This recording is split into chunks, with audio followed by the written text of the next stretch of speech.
বিবাহ বিচ্ছেদের পর, তালাকের পর 15 বছর 20 বছর পরেও যদি আবার স্বামী স্ত্রী একসাথে থাকতে চান, সুযোগ আছে যদি তালাক দেওয়ার সময় সেভাবে তালাক দেন। আমাদের দেশে সাধারণত তালাক দেওয়ার ক্ষেত্রে আমরা 1 তালাক 2 তালাক না, পারলে শত শত হাজার হাজার তালাক দেই। স্ত্রীকে একা না পারলে স্ত্রী 14 গোষ্ঠী সহ তালাক দেয়, আছে না নাই? এগুলা বিভ্রান্তি। যারা বিবাহ করেছেন তাদেরকে বলছি, আর যারা বিবাহ করবেন তাদেরকেও বলছি, খবরদার, দাম্পত্য জীবনে স্বামী স্ত্রীর মধ্যে যত বোঝাপড়ার গরমিল হোক, যত গন্ডগোল ফাসাদ হোক, কখনো রাগ উঠলো আর তালাক ঝেড়ে দিলেন, এই কাজটা কখনো করবেন না। আমি আমার এক উস্তাদ খুলনা দারুল উলুমের, ওনার কথা প্রায় বিভিন্ন জায়গায় বলি, হুজুরের কাছে তালাকের মাসআলা নিতে আসলে মাসআলার উত্তর দেওয়ার আগে ওনার গদির নিচে যে ব্যাট থাকতো, ওই ব্যাট দিয়ে আগে একদম পিটাই নিতেন। সে কোনো অফিসার, সে কোনো ব্যবসা প্রতিষ্ঠানের মালিক এসব দেখা দেখি নাই। তালাকের মাসআলা কোনো পুরুষ লোক জানতে আসছে, এই মাসআলার উত্তর দেওয়ার আগে উনি ব্যাটটা বের করে শরীরে যত জোর আছে জোর দিয়ে 4-5টা বাড়ি আগে মারতেন, এরপরে ব্যাটটা রেখে বলতেন, এবার বলো মাসআলা কি। কারণ চুন থেকে নুন খসলেই তালাক। তালাক কি মায়ের হাতের মোয়া? মনে চাইলো তালাক দিয়ে দিলেন। একটা সম্পর্ক থাকা না থাকার ব্যাপার। এখানে পুরুষরা যেরকম আছে, অনেক মেয়েরাও আছে, কিছু হলেই বাবার বাড়ি দৌড় দিবে, হইতে না হইতে বলে না তোমার সংসার আর করবো না, আবার বেহায়ের মতো সেই সংসার ঠিকই করে। আর এই ঠিক ঠিক বলা পুরুষদের মধ্যে বহু পুরুষ আছে যে চুন থেকে নুন খসলেই বলে না তোর সাথে সংসার করবে। এই ছোট লোকই সবাই করবেন?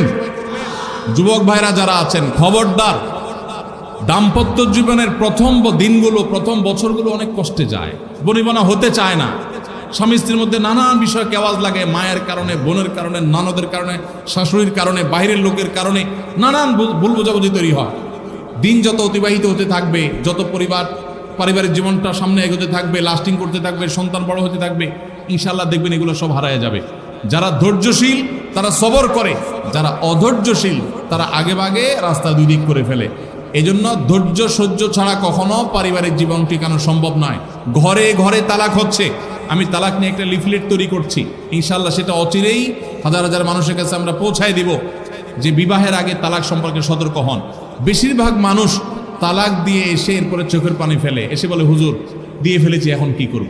আপনি যদি 3টা তালাক দিয়ে শেষ করে থাকেন, তাহলে সেক্ষেত্রে আপনার স্ত্রীর সাথে আপনার সংসার করার সুযোগ যদি নষ্ট করেন, গোটা পৃথিবীর সব হুজুর একসাথে হয়ে, মক্কা মদিনার ইমাম সাহেব যদি একসাথে হন, আপনাকে আপনার স্ত্রীর সাথে সংসার করার সুযোগ দিতে পারেন না। কারণ ব্যাপারটা হলো ছুরি মারার মতো। আমার পেটে ছুরি মেরে দিলেন, এরপর আপনি জিহ্বা কামড়াচ্ছেন, আফসুস করছেন। আফসুস আপনি করতে পারেন, আমি আর জীবিত হয়ে যাব না। দাম্পত্য সম্পর্কটা এরকম। এই জন্য খবরদার, রাগের মাথায় যদি ডিসিশনও নেন যে তার সাথে আমি সংসার করব না, তখন স্ত্রীকে কিছু বলবেন না। আমি যদি এজন্য বলি, রাগ উঠেছে, পারলে একটা ধাক্কা দিলেন, একটা বকা দিলেন, একটা ভালো কথা বলে বকা দিলেন, গালিগালাজ না, পারলে একটা চিমটি দিলেন। যদি আপনি অন্যায় করে থাকেন তাহলে আপনার বিচার করা যাবে। কিন্তু যদি তালাক দিয়া বসেন, সালাতুন জিদ্দুহুন্না জিদ্দুন ওয়া হাজলুহুন্না জিদ্দুন, নবীজি সাল্লাল্লাহু আলাইহি সাল্লাম বলেছেন 3টা কাজ ইচ্ছাকৃত করলে যা হবে, দুষ্টমি করে করলেও তা হবে। আমাদের দেশে বিভিন্ন জায়গায় একসময় ছিল, এখন আছে কিনা জানি না, অনেক এলাকা প্রশাসন, অনেক ভাইয়েরা তারা বড় বড় সাইনবোর্ড লাগিয়ে রাখছে, রাগের মাথায় তালাক দিলে তালাক হয় না। দেখছেন আপনারা এই সাইনবোর্ড? কেউ দুর্ভাগ্য হয় নাই কারণ এরকম সাইনবোর্ড অনেক জায়গায় আছে।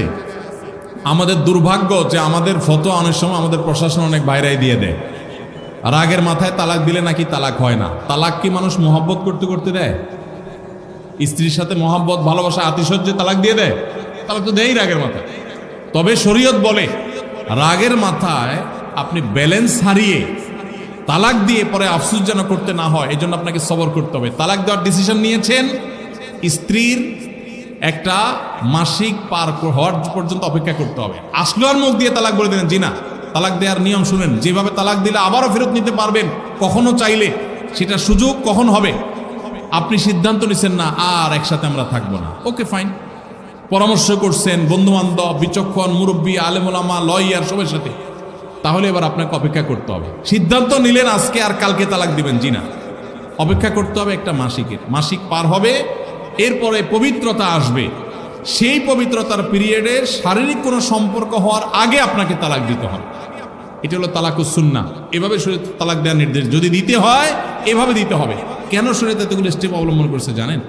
কারণ শরীয়ত এনশিওর করতে চায় আপনার তালাকটা খুব বিচক্ষণতার সাথে, বুদ্ধিদীপ্তভাবে, সুচিন্তিতভাবে হয়েছে, ঠান্ডা মাথায় হয়েছে, বুঝে শুনে হয়েছে। আপনি এটা অ্যাবনর্মাল হয়ে মেজাজ হারিয়ে আপনি মাথা গরম করে দিয়ে ফেলেননি। এটা নিশ্চিত করবার জন্য এতগুলো সময়, এতগুলো স্টেপ নিয়েছে যে একটা মাসিকের পিরিয়ড পার হওয়ার পরও স্বামী স্ত্রী একে অন্যের প্রতি যথেষ্ট আকৃষ্ট হওয়ার কারণ থাকা সত্ত্বেও সেই শারীরিক সম্পর্ক করার আগে আপনি তালাক দিচ্ছেন, মানে হলো যথেষ্ট যৌক্তিকতা আছে এবং আপনি খুব কনভিন্স হয়ে বুঝে শুনে তালাক দিচ্ছেন। এটা এনশিওর করার জন্য শরীয়ত এতগুলো বাঁধ দিয়েছে। এই বাঁধ পার হওয়ার পর আপনাকে তালাক দিতে হবে।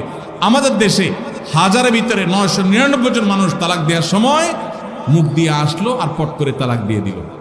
এটা সুন্নাহ তালাক নয়। এই তালাকটা, এইভাবে তালাক দেওয়া, এটা একটা গুনাহের কাজ। এভাবে তালাক দিবেন না, তালাক দেওয়া যাবে না। এই জন্য যুবক ভাইরা যারা বিবাহ করবেন ভবিষ্যতে, আপনারা জেনে রাখেন, ঘরে ঘরে তালাক হচ্ছে। ঢাকায় যতগুলো বিবাহ রেকর্ড হয়, আনুপাতিক হারে প্রায় পাল্লা দিয়ে ততগুলো বিবাহ বিচ্ছেদ হয়। ভয়ঙ্কর ভাবে তালাক বেড়ে চলেছে।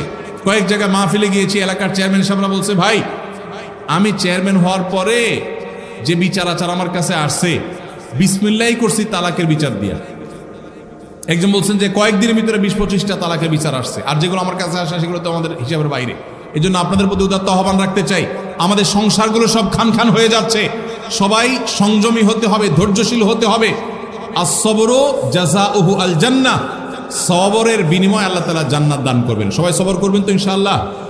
দাম আর যা হোক, খবরদার কখনো মাথা গরম করে তালাক দিবেন। আমি যেভাবে বলেছি সুন্নাহসম্মত তালাক, এভাবে যদি পিরিয়ড যাওয়ার পরে, সুস্থ হওয়ার পর, শারীরিক সম্পর্কের আগে একটা তালাক দিবেন, এটা হলো সুন্নত। তালাক কয়টা হবে? একটা। একটার বেশি তালাক দিবেন সেটা জায়েজ হলো না। জায়েজ হবে একটা তালাক। একটা তালাক দিলেন, বাস রেখে দিলেন। 2 মাস 3 মাস পার হয়ে গেল, অটোমেটিক সম্পর্ক ছিন্ন হয়ে গেলে দুজন দুদিকে যেতে পারেন, আলাদা বিয়ে হতে পারে। আবার বহুকাল পরে চাইলে নিজেরা শুধু বিবাহ পড়িয়ে আগদ করে আবার একত্র হয়ে যেতে পারবেন। আর যদি আপনি একটা দিয়েছেন, আবার আরেকটা দিয়েছেন, 6 মাস পর আরেকটা দিয়েছেন, দিয়ে 3টা শেষ করে ফেলছেন, তাহলে আর কখনো বিবাহ যদি মক্কার ইমাম সাহেব এসেও পড়ায়, তারপর আর একসাথে থাকতে পারবেন না। আল্লাহ তাআলা আমাদেরকে এই বিবাহ বন্ধন এবং তালাকের ক্ষেত্রে শরিয়াকে মেনে চলার তৌফিক দান